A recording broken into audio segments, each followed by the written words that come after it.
이 거룩한 관유가 어떻게 만들어지는가, 이런 거룩한 관유가 무엇인지를 아마 잘 들어본 일이 없으실 거예요. 그래서 여기 나오는 관유라고 하는 건 기름을 말하는데, 이 기름은 성전에서만 사용하는 기름입니다. 그래서 성전의 기구에 바르고 또 제사장들에게만 발라요. 이 두 가지 외에는 사용하지 못하는 그런 기름인데, 이 기름을 거룩한 관유라고 말합니다.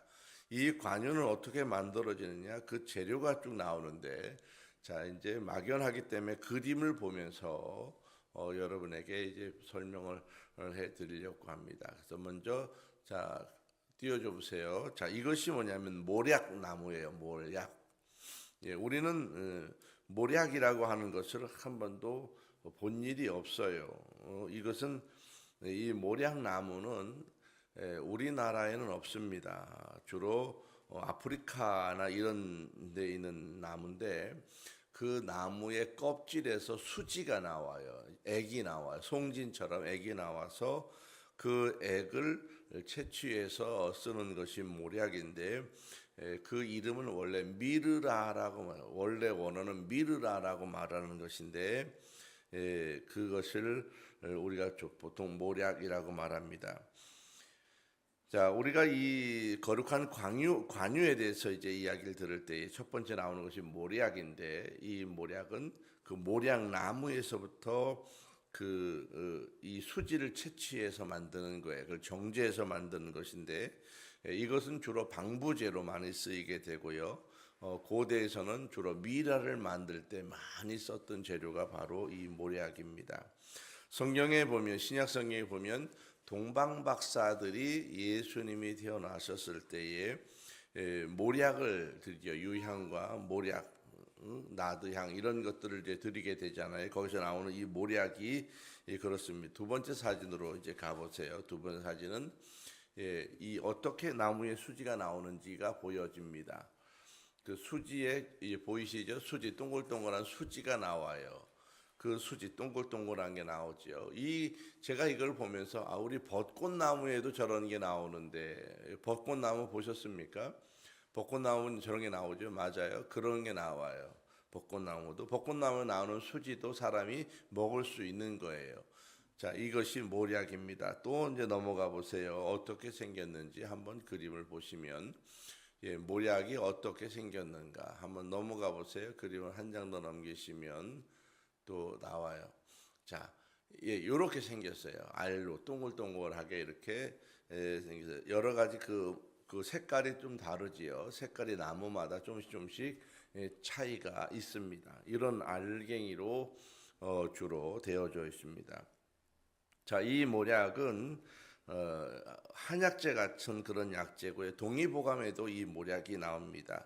그래서 1g, 2g 정도를 잘 달여서 먹거나 가루약으로 먹거나 또는 우리 몸에 바르기도 하는 그런 약이고요. 성질은 따뜻하고 독이 없다 이렇게 기록되어 있습니다. 자, 이것이 첫 번째 모략이고, 두 번째 이제 관유를 만든 데서 육계가 나옵니다. 육계를 보시지요. 육계가 뭐냐? 자, 육계하고 계피하고 어떻게 다른지 이해가 되셔요? 육계와 계피. 육계라고 하는 것은 개소나무 껍질이에요. 개소나무 껍질. 우리나라는 개소나무가 없습니다. 이것은 주로 동남아 지역이나 이런 열대 지방에서 나는 나무고요. 이 개소나무 껍질을 주로 육계라고 해요. 육계는 두꺼운 그 계피나무를 말하는 거고, 여러분이 마트에 가시면 한 5, 6천 원 되면 한 봉지씩 파는 것이 있지요. 그것을 육계라고 말합니다. 자, 그림을 한번 올려줘 보세요. 육계나무가 나올 거예요. 육계나무는 저렇게 생겼습니다. 그래서 그 껍질을 이렇게 벗기는 거예요. 그 육계나무는 재미있게 껍질을 벗기면요, 다시 또 껍질이 생겨요. 그런 나무입니다. 신기한 나무죠. 한번 올려보세요. 육계가 어떻게 생겼나. 여러분 마트에 가면 많이 파는 거 있지요. 봉지에 파는 그게 육계예요. 육계. 그럼 계피하고 육계가 어떻게 다르냐? 육계는 개소나무 껍질을 저렇게 통째 벗긴 거고요. 계피라고 하는 것은 시나몬이라고 하는 나무가 또 따로 있어요. 근데 사람들이 이 육개와 계피를 구별하지 못합니다. 자, 넘어가 보세요. 이제 창포에 대해서 나옵니다. 창포.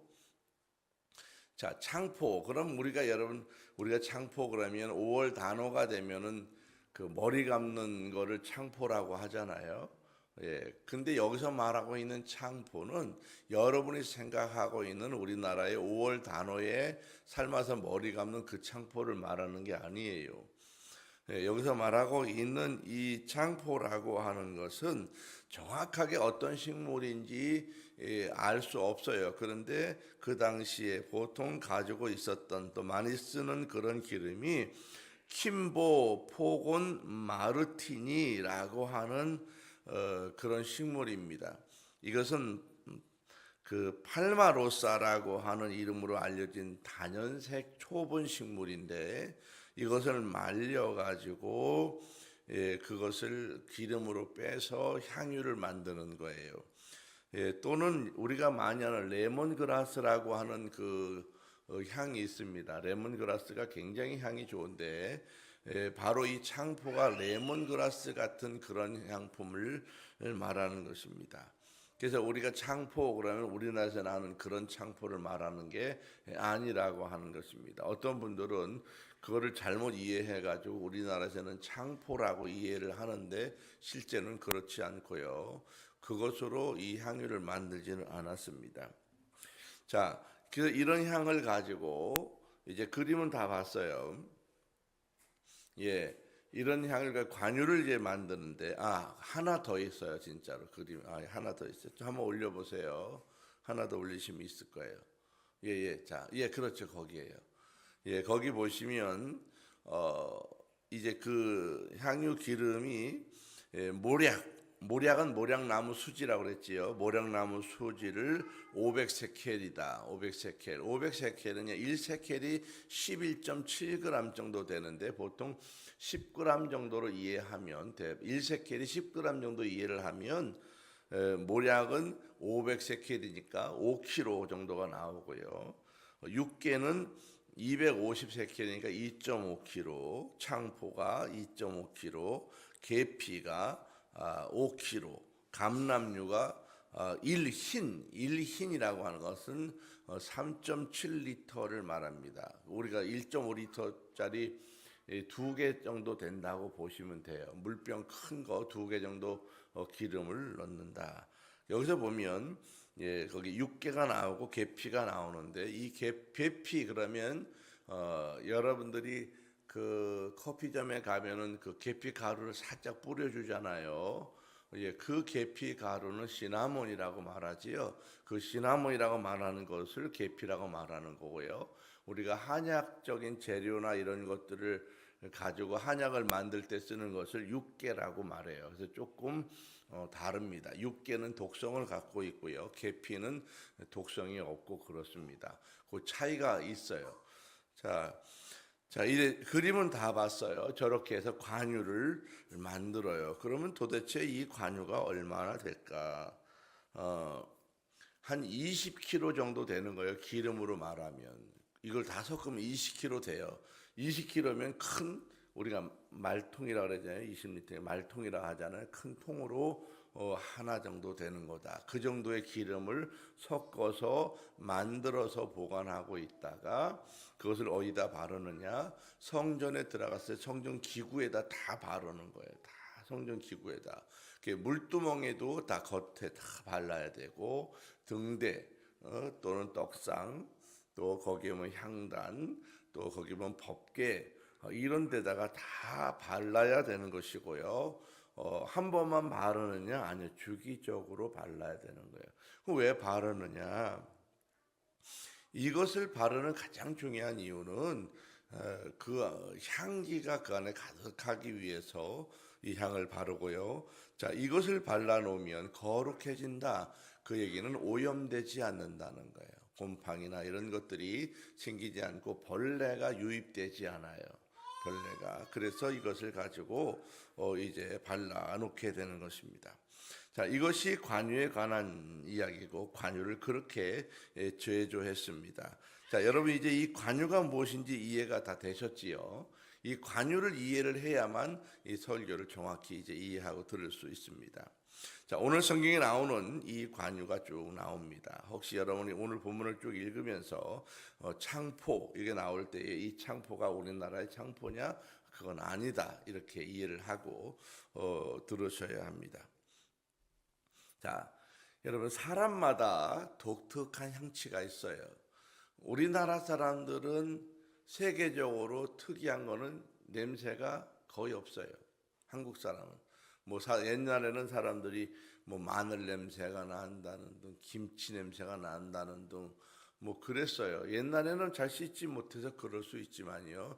여러분 전 세계를 돌아다녀 보면요, 한국 사람은 냄새가 나지 않아요. 냄새가 나지 않아요. 외국인들 보면 정말 이상한 냄새가 납니다.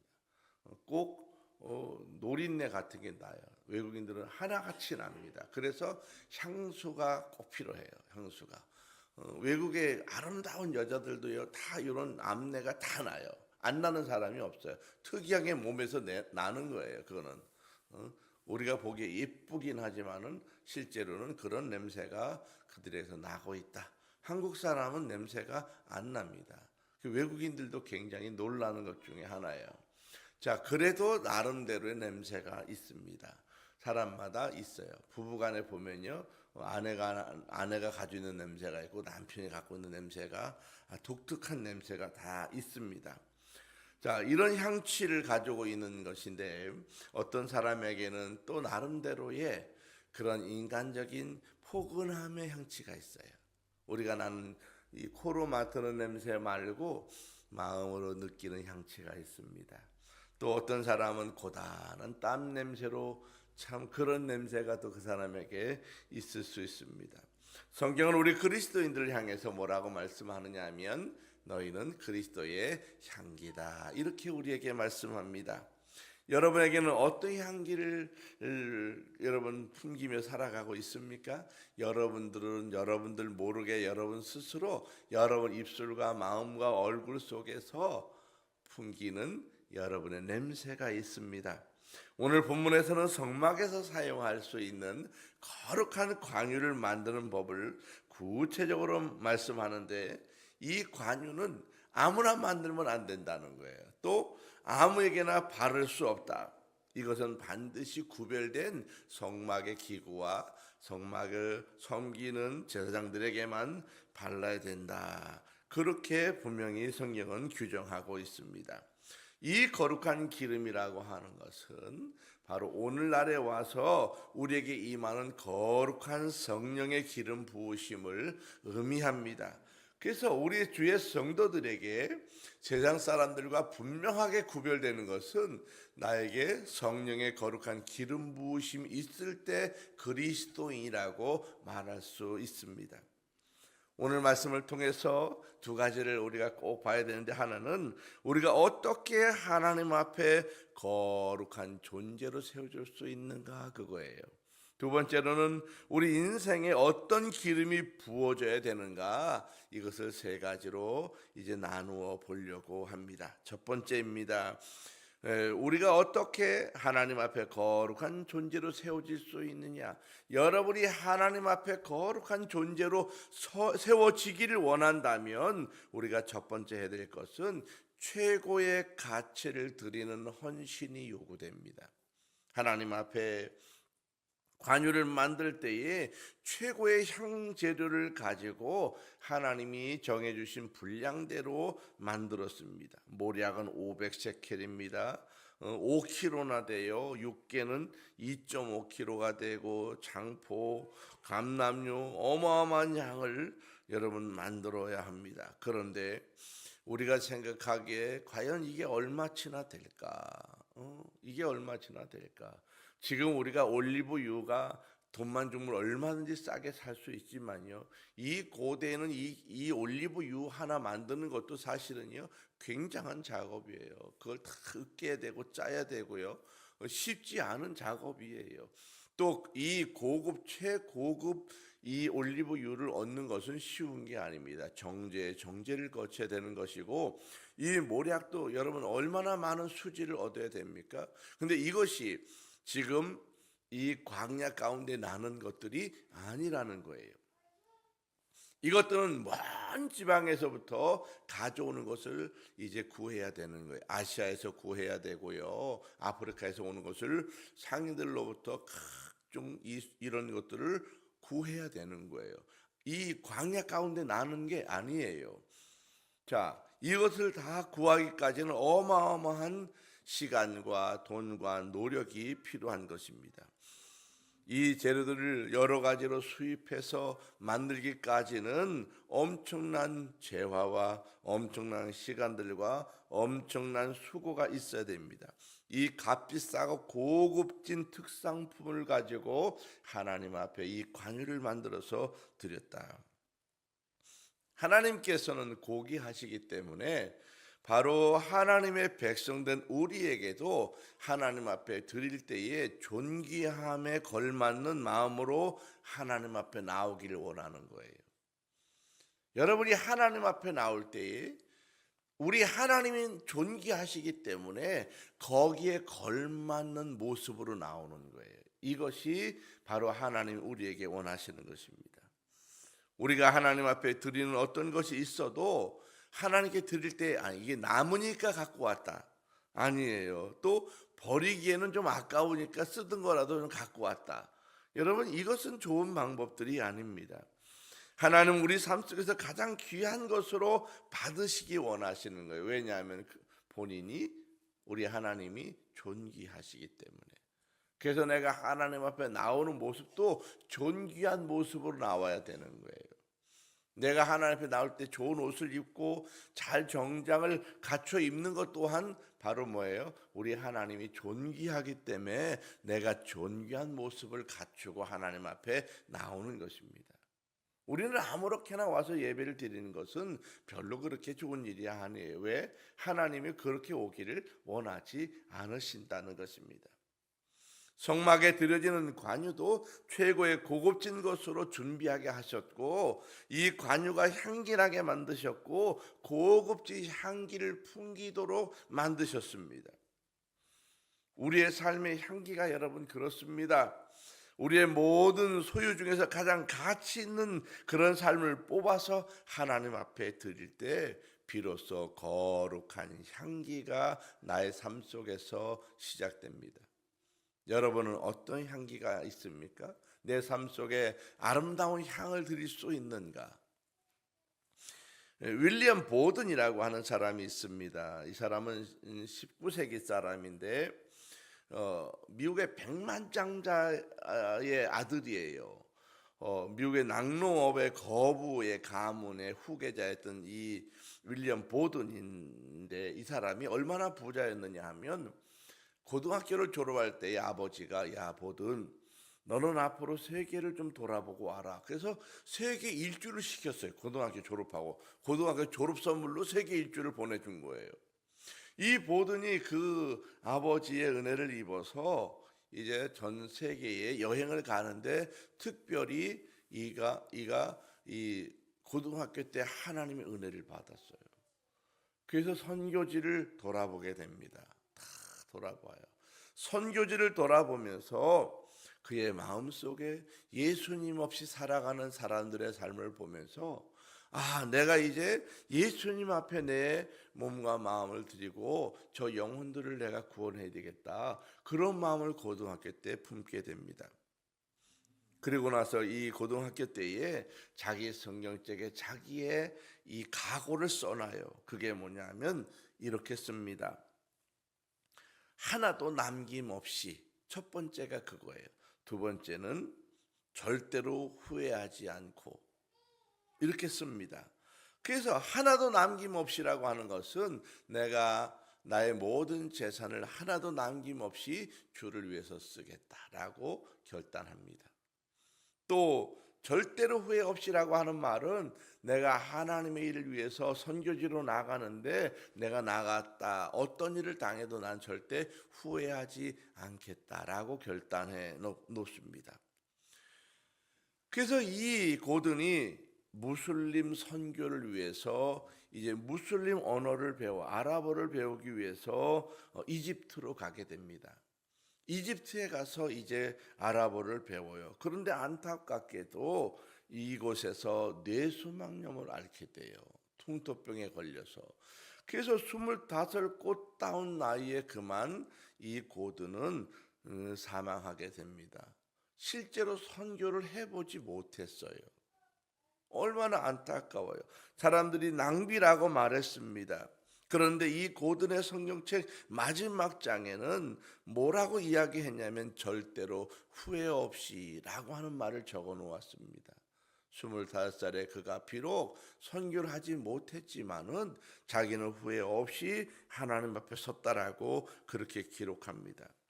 그런데 너무 놀라운 것은 자기의 일생을 마음을 다해서 하나님 앞에 드렸는데 실제로는 꽃을 피우지 못했지만은 수많은 이 젊은이들이 이 고든의 이야기를 듣고 어마어마한 사람의 젊은이들이 선교사로 나가게 되는 놀라운 일들이 벌어지게 됩니다.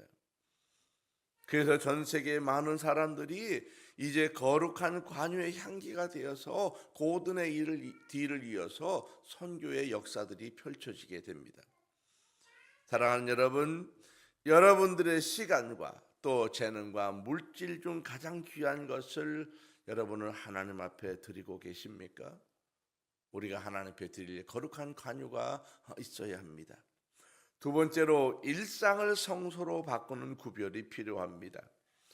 하나님은 이 기름을 성막의 모든 기구와 제사장들과 아들들에게 바르게 하셨습니다. 관유를 바르는 이유는 뭐냐 하면 성경에 뭐라고 하냐? 거룩하게 구별하기 위함이다 그렇게 말해요. 구별한다는 거예요. 구별. 기름이 발라지는 순간 거룩한 물건이 됩니다. 여호와의 성물이 됩니다. 하나님 앞에서의 거룩이라고 하는 것은 여러분 상태를 말하는 것입니다.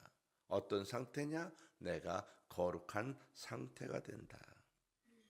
기름이 발라졌느냐 아니냐가 거룩을 결정합니다. 그 성전의 기구가 나무이든지 구리이든지 노쇠이든지 금이든지 은이든지 상관없습니다. 그 기구에 거룩한 관유가 발라지는 순간 그때부터 하나님의 거룩한 성물이 되어집니다. 우리 사람도 마찬가지입니다. 그 사람이 어떤 사람이냐가 아니라 그 사람에게 거룩한 관유가 발라졌는 자입니다. 이 관유는 바로 성령의 기름 부으심을 말씀합니다.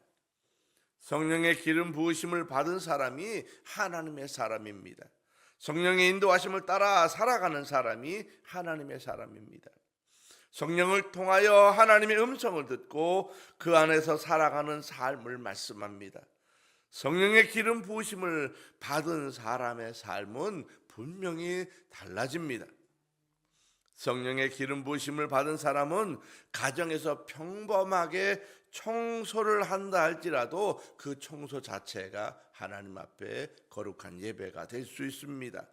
설거지를 한다 할지라도 그 설거지 속에서 하나님을 높이며 교제하는 찬송이 될 수 있습니다. 우리가 사용하는 내 컴퓨터라도 그것이 하나님 앞에 복음의 도구가 될 수 있습니다. 거룩한 관여인 성령의 부으심을 받은 사람은 내가 어느 곳에 어디에 있든지 만나는 사람에게 바로 거룩한 성령의 기름을 서로 나누어 발라줄 수 있는 그런 상태가 되는 것입니다. 이것이 바로 관유가 발라진 사람, 바로 성령의 기름 부으심을 받은 사람의 상태를 말합니다. 로렌스라고 하는 형제가 있었습니다. 이 사람은 이 하나님의 임재 연습이라고 하는 그런 책으로 나와 있습니다. 이 책이 2018년에 우리 두란노 서원에서 우리 한국어판도 나와 있어요. 하나님의 임재를 끊임없이 의식하는 삶을 이 로렌스 형제라고 하는 이 형제가 이제 만드는데, 이 사람은 17세기 사람입니다. 이 사람이 전쟁에도 나가고 그래서 다리를 좀 다쳐서 불구가 돼요. 또 여러 가지 세상에 일을 해보지만 마땅치 않아서 나중에는 이 프랑스 카르멜 수도원이라고 하는 수도원에서 평생직이 수도사가 됩니다. 그곳에서 무엇이 되느냐 하면 주방에서 요리하는 요리사로 이제 수도사가 돼요. 이 수도원에는 수도사가 될 때 나름대로 그들이 하는 전문직이 있어요. 뭐 다 가서 가만히 기도만 하냐? 그렇지 않아요. 다 일도 하고 자기 맡은 일들을 다 하는데, 특별히 이 로렌스 형제가 그곳에서 평생 주방 일을 하기로 이제 소원하고 수도사가 됩니다. 그릇을 닦습니다. 그는 학식도 별로 없어요. 높은 직분을 가진 것도 아닙니다. 그러나 그가 그릇을 닦을 때도 뭐라고 기도한, 주님, 이 그릇을 닦듯이 제 영혼을 닦아 주십시오. 이렇게 그릇을 닦으면서도 그가 기도했습니다. 그리고 자기의 그 주방에서 그릇 닦을 때도 하나님의 임재를 연습했습니다. 사람들이 주방에서 일하는 이 로렌스 형제가 일하는 이 삶 속에서 깊은 하나님의 임재를 느끼게 됩니다. 하나님의 거룩한 향취를 그의 삶 속에서 느끼게 됩니다. 나는 식사 준비할 때나 프라이팬에서 계란을 뒤집을 때도 내가 깊은 기도와 깊은 하나님의 은혜의 시간을 내가 경험합니다. 하나님을 사랑합니다라고 나는 고백하며 일을 합니다. 이렇게 로렌스 형제가 고백합니다. 그래서 이 수도원에서 수도원 원장님보다 이 로렌스가 더 유명했어요. 왜 그가 거룩한 하나님의 성령의 기름 부으심 가운데 늘 들어 있었기 때문입니다. 기름 부음 받은 자의 일상이 무엇이냐? 곧 그곳이 성소가 되는 것입니다. 이 로렌스 형제에게는 이 주방이 그에게 뭐가 되는 거예요? 성소가 되는 거예요. 하나님의 임재가 성소에 있었습니다. 우리의 일터와 우리가 살아가는 거실, 우리가 운전하는 차 안이 거룩한 성령의 기름 부으심을 통해서 거룩한 성소로 변화될 수 있습니다. 우리는 이미 각 가정마다 성소를 만들어 가고 있습니다. 우리 교회는 이미 제가 성소를 만들라고 수없이 말씀을 했습니다. 말씀을 올려서 이제 그렇게 실천하는 분들이 계시고 아직도 제대로 하지 못하는 분들이 계십니다. 그러나 여러분 가정에서 성소를 만들어 가십시오. 그곳에서 하나님과 대화하는 그런 연습을 해보셔야 합니다. 하나님이 그곳에서 여러분을 깊이 만나 줄 수 있도록 그곳에서 하나님의 임재 연습을 반드시 하셔야 합니다. 하나님은 주방이든지 화장실이든지 거실이든지 아무 상관이 없습니다. 여러분이 하나님의 임재를 경험하기를 원하는 그곳에 하나님의 거룩한 기름의 부으심의 역사가 있게 될 줄로 믿습니다. 세 번째는 세속화와 타협하지 않는 순수성의 믿음을 가지셔야 합니다. 오늘 본문에서는 거룩한 관유를 보통 사람의 몸에 붓지 말며라고 말합니다. 또 이거하고 유사품을 만들지 말라. 함부로 유사품을 만들지 말라는 거예요. 만약 이것을 어기고 사사로이 만들어서 이것을 스스로 막 사람에게 붓거나 이스라엘 백성 중에 서로 나누면은 그 사람이 반드시 끊어질 것이다. 자손이 없이 다 죽게 될 것이다. 이렇게 경고합니다. 관유를 바르는 목적이 하나님의 일에 쓰기 위해서 만들어진 거룩한 기름이기 때문에 다른 목적을 위해서 사용하는 것을 금지하는 것입니다. 특별하기 때문에 금지하는 게 아니고요. 이 관유의 목적이 하나님의 일들만을 위해서 만들어진 거기 때문에 사람을 위해서 쓰지 말라는 거예요. 오늘날 성령의 은사를 받았다는 분들이 많은 오류를 범하는 일들이 종종 있습니다. 성령께서 사역하시도록 주시는 은사나 직분을 가지고 자신의 이기적인 목적을 위해서 자신의 이름을 드러내기 위한 도구로 사용하는 경우들이 많이 있습니다. 성령의 은혜를 개인의 유익이나 자랑거리로 이용하려는 그런 태도들입니다. 이러한 사람들은 여러분 종교적인 위선이에요. 종교적인 위선을 경계해야 합니다. 오늘날 많은 그리스도인들이 세상의 향수를 자랑해요. 나는 하나님의 축복으로 성공했어. 나는 이렇게 성공했어. 나는 특별한 하나님의 능력을 받았어. 가끔 부흥 집회나 이렇게 하시는 분들의 이력을 보면요, 재밌는 구절들이 나와요. 40일 금식 5번, 21일 금식 20번, 일주일 금식 100번, 막 이런 걸 써놨어요. 그걸 왜 써놨을까? 왜 써놨을까? 제가 40일 금식을 하고 나면요, 사람들이 저한테 궁금한 게 몇 가지가 있는데 40일 금식 몇 번 했냐? 이게 궁금해. 저기 가서 그렇게 물어봐. 사람들이 몇 번 했냐고. 몇 번 했냐? 그게 궁금해. 몇 번 했냐? 그게 뭐 이렇게 궁금해. 몇 번 했으면 어때? 절대 말 안 해줘요. 몇 번 했는지. 뭐가 그렇게 중요해? 그렇지 않아요?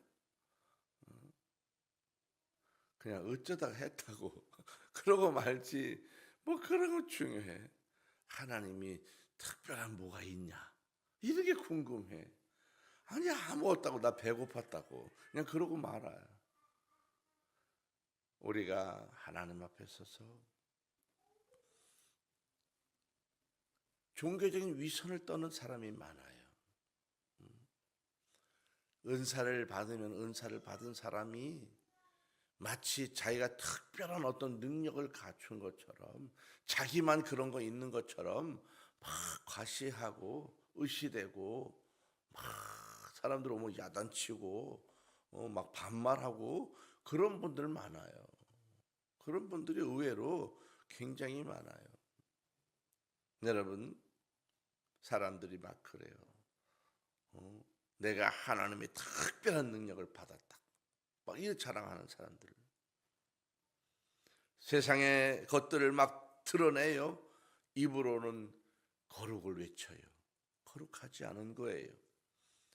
하나님은 하나님의 방식대로 만들어진 순수한 믿음의 향기만을 받으시지, 인간의 그런 어떤 세상적인 향기를 가지고 드러내기를 원치 않으시는 것입니다.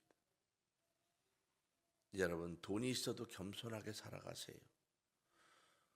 수조 원을 가진 사람이라 할지라도 나는 아무것도 없는 사람처럼 평범하게 살아가세요. 내가 특별한 은사를 가졌어도 아무것도 모르는 것처럼 조용하게 살아가세요. 하나님께서 내게 놀라운 것을 알려줬더라도 그냥 평범하게 하나님 바라보면서 내 마음을 드리는 그런 삶을 살아가셔야 합니다. 바이올린의 거장 니콜로 피가니니라고 하는 사람이 있습니다. 이 사람이 이탈리아 바이올린 연주자인데, 이 사람은 18세기 사람이에요. 이 니콜로 파가니니라고 하는 이 바이올린 연주자가 너무너무 연주를 잘하니까 동료들이 시기를 했어요. 시기를 해가지고 이 니콜로 파가니니가 연주회를 하는 날 동료들이 와가지고 그의 바이올린을 살그머니 줄을 살금살금 긁어가지고 조금 끊어놨어요. 그 줄을 3개를 살그머니 끊어놓은 거예요. 이 니콜로 파가니니가 그것도 모르고 연주를 한 거예요. 막 연주를 하다가 그만 줄이 뚝 끊어진 거예요. 그러다 또 줄이 뚝 끊어진 거예요. 그래서 3줄이나 끊어졌어요. 마지막 한 줄만 남은 거예요. 지라고 하는 줄 하나만 남은 거예요. 그런데 이 니콜로 파가니니가 얼마나 대단한 사람이냐 하면 이 줄 하나로 연주를 하는 거예요. 당황하지 않고 그 한 줄로 연주를 하는 거예요. 오히려 당황한 사람은 청중들이에요. 그리고 이 한 줄로 연주를 멋지게 마칩니다. 그리고 니콜로 파가니니가 연주를 마치고 나서 뭐라고 말했느냐? 나는 한 줄이면 충분합니다. 이렇게 고백합니다. 여러분, 우리의 인생에 화려한 줄들이 있습니다. 사람들은 자기의 건강을 자랑해요. 어떤 사람은 자기의 재물을 자랑해요. 어떤 사람은 인맥의 줄들을 막 자랑해요. 그런데 우리가 살아가다 보면요, 그런 줄들이 끊어질 때가 있습니다. 건강의 줄이 끊어져요. 재물의 줄이 끊어져요. 인맥의 줄들이 막 끊어집니다. 그때 세상 사람들은 절망하지만은요, 오직 하나님께 기름 부음 받은 성도는 나는 하나님 한 분이면 족합니다. 나는 하나님 한 분만으로 충분합니다. 이것을 고백하면서 살아갑니다. 이 성도가 바로 진품 성도입니다. 하나님의 거룩한 관유로 발라진 사람이에요. 이제 말씀을 맺겠습니다. 출애굽기 시대의 관유는 성막을 거룩하게 만들었습니다. 오늘을 사는 우리는 나의 몸이 바로 하나님의 성전입니다. 우리 안에 거하시는 성령님이 바로 가장 귀하신 거룩한 관유가 되십니다. 하나님은 오늘 우리에게 세 가지를 요구하십니다. 첫 번째, 여러분의 삶에서 가장 귀한 향재료를 주님께 드리십시오. 적당한 헌신이 아닌 고급진 헌신으로 하나님 앞에 드리십시오. 두 번째는 여러분의 모든 일상에 성령의 기름을 바르십시오. 우리 주일뿐 아니라 월요일부터 토요일까지 우리의 삶이 거룩한 기도가 되도록 하나님 앞에 기도하십시오. 세 번째, 세상의 가치와 섞인 가짜 향기를 이제 과감하게 내버리십시오. 오직 말씀의 법대로 만들어진 순수한 믿음으로 하나님 앞에 서십시오. 세상 줄 다 끊어집니다. 오직 나는 하나님 한 분이면 족합니다. 우리 주님 한 분이면 나는 족합니다. 그 믿음으로 살아가십시오. 이번 한 주간 여러분이 걸어가는 발걸음마다 사람들이 당신에게서는 예수님의 향기가 납니다. 이런 고백의 역사들이 일어나기를 주님의 이름으로 간절히 축복합니다.